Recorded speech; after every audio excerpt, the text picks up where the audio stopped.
से और कल्पना करिए, विदेशी बैंक आ रहे हैं, विदेशी बैंक आ रहे हैं, उन्होंने शाखाएं खोलना शुरू किया। मैं आपको एक ही विदेशी बैंक का उदाहरण देता हूं, उसका नाम है HDFC।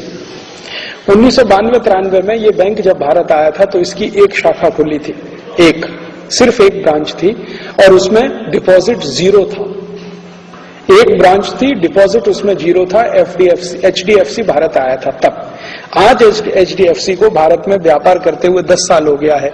HDFC की 10 साल में 243 ब्रांच भारत में खुल चुकी हैं और उनके पास 70,000 करोड़ का डिपॉजिट है। जीरो से शुरू किया था। 70,000 करोड़ का डिपॉजिट उन्होंने इस देश के लोगों से इकट्ठा कर लिया है। अगले साल से WTO की कंडीशंस आने के बाद HDFC को और खुला मार्केट मिलेगा और वो 1000 शाखाएं बनाएंगे और हो सकता है 2-3 लाख करोड़ का डिपॉजिट करेंगे।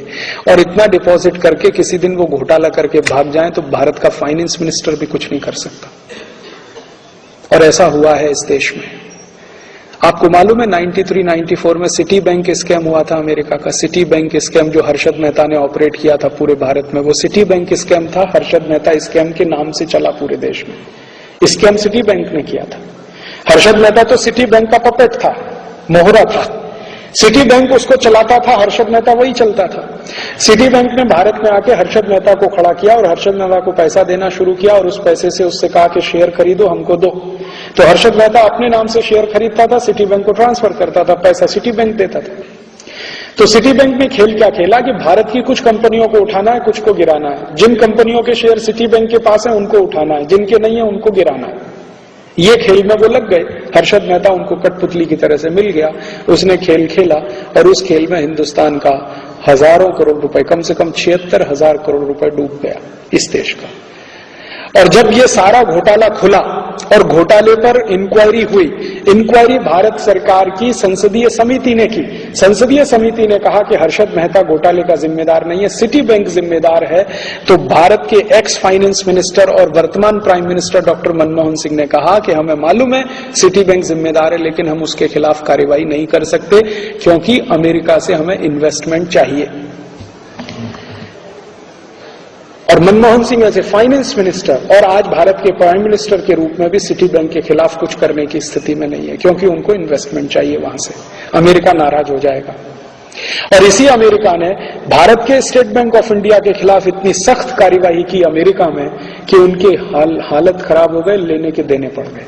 इसी अमेरिका ने भारत की एक स्टेट बैंक ऑफ इंडिया की एक ब्रांच अमेरिका में इन्वॉल्व हो गई थी कुछ ऐसे ट्रांजैक्शन में जिनका पता नहीं था, और अमेरिका ने डाउट किया था कि ये ट्रांजैक्शन हुए हैं टेररिस्ट को।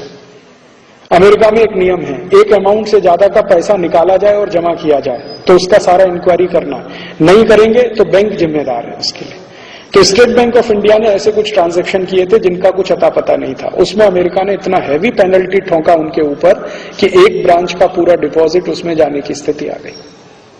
अमेरिका ने नहीं छोड़ा आपको, और आपने उनके सिटी बैंक ऑफ को पूरा छोड़ दिया। हाँ, इतना घोटाला किया तो भी हम मंजूर करते हैं।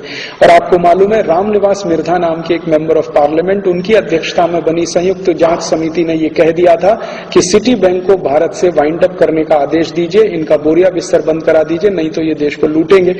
वो संसदीय समिति की रिपोर्ट धूल खा रही है और सरकार ने आज तक कुछ नहीं किया, क्योंकि अमेरिका से डर है। अमेरिका नाराज हो जाएगा, हमको इन्वेस्टमेंट नहीं देगा। अभी नेक्स्ट ईयर से city bank, HDFC, ANZ Grindlays, standard chartered, ये सभी बैंक खुले आम अपनी शाखाएं खोलेंगे। वो शाखाएं खोलेंगे कहां? किसी गांव में नहीं। और वो शाखाएं खोलेंगे ऐसी जिसमें आप 50 रुपए डिपॉजिट करा के अकाउंट नहीं खुला सकते। उनके लिए मिनिमम है 5,000, 10,000, 15,000, 20,000, 40,000।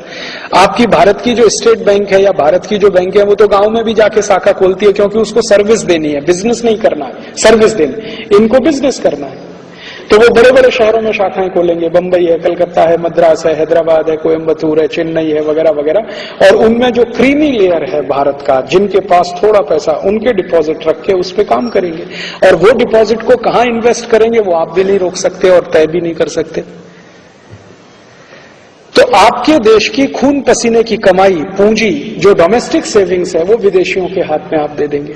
इसी तरह से बीमा के क्षेत्र में वो आएंगे, इसी तरह से हर क्षेत्र में वो घुस जाएंगे। और इस तरह से घुस के वो क्या कर सकते हैं भारत का एक उदाहरण देके मैं मेरा व्याख्यान खत्म करता हूं। क्या कर सकते हैं? अभी देखिए, भारत में सेवा के क्षेत्र में, खेती के क्षेत्र में और एजुकेशन आदि आदि में विदेशी कंपनी ज्यादा नहीं आए हैं। अगले साल से आना शुरू होंगे। अभी ज्यादा विदेशी कंपनी आए हैं टूथपेस्ट बेचने के लिए, टूथ पाउडर बेचने के लिए, सॉफ्ट ड्रिंक बेचने के लिए। अभी वो क्या कर सकते हैं हिंदुस्तान में आके, इसका ये एक उदाहरण देता हूं। सॉफ्ट ड्रिंक बिजनेस में अमेरिका के 2 कंपनी आए हैं, पेप्सी कोला, कोका कोला। दोनों मार्केट में 14 साल से जहर बेच रहे हैं, ये सिद्ध हो गया। 1997 से तो हम चिल्ला चिल्ला कर कह रहे हैं कि ये लहर पेप्सी नहीं, जहर पेप्सी है। मैं 1997 से हर पब्लिक मीटिंग में कह रहा हूं लहर पेप्सी नहीं, जहर पेप्सी है। 1997 से हर पब्लिक मीटिंग में मैं कह रहा हूं कि ये ठंडा नहीं है, टॉयलेट क्लीनर है। लेकिन पिछले साल भारत की सभी बड़ी प्रयोगशालाओं ने यह सिद्ध कर दिया है कि पेप्सी कोक टॉयलेट क्लीनर है और वो जहर है। प्रयोगशालाओं ने सिद्ध कर दिया। भारत की सबसे बड़ी प्रयोगशाला CFTRI, central food for technological research institute, उन्होंने सिद्ध कर दिया कि ये जहर है और ये भी कहा कि ये टॉयलेट क्लीनर से भी ज्यादा खराब है। CFTRI तो ये कहता है कि पेप्सी कोक टॉयलेट क्लीनर से भी ज्यादा खराब है। दूसरी लेबोरेटरी CSE, उन्होंने सिद्ध कर दिया। फिर भारत सरकार की लेबोरेटरी CFL, उन्होंने सिद्ध कर दिया। भारत की 5-6 लेबोरेटरीज और सभी साइंटिफिक ऑर्गेनाइजेशन मान रहे हैं कि पेप्सी कोक जहर है, 14 साल से इस देश में बिक रहा है। लेकिन भारत सरकार की हिम्मत नहीं है पेप्सी कोक के खिलाफ कोई एक्शन लेने की। किसी भी सरकार की हिम्मत नहीं है। अभी थोड़े दिन पहले तक NDA सरकार चल रही थी, जिसमें बहुत ज्यादा लोग स्वदेशी भक्त हैं और स्वदेशी के नारे लगाने वाले हैं। उनका भी एक्शन लेने का हिम्मत नहीं था पेप्सी कोक पर, और उनके भी मंत्रियों ने पेप्सी कोक को क्लीन चिट दिया पार्लियामेंट के अंदर। अभी MPA सरकार आ गई है, उसकी तो बिल्कुल ही हिम्मत नहीं है पेप्सी कोक के खिलाफ कोई। वैज्ञानिक कह रहे हैं कि ये जहर बेच रहे हैं 14 साल से, और भारत के किसानों ने सिद्ध कर दिया है। भारत के बहुत सारे गांव के किसानों ने पेप्सी कोक स्प्रे किया है और सब कीड़े मर गए हैं, सब जंतु मरे हैं।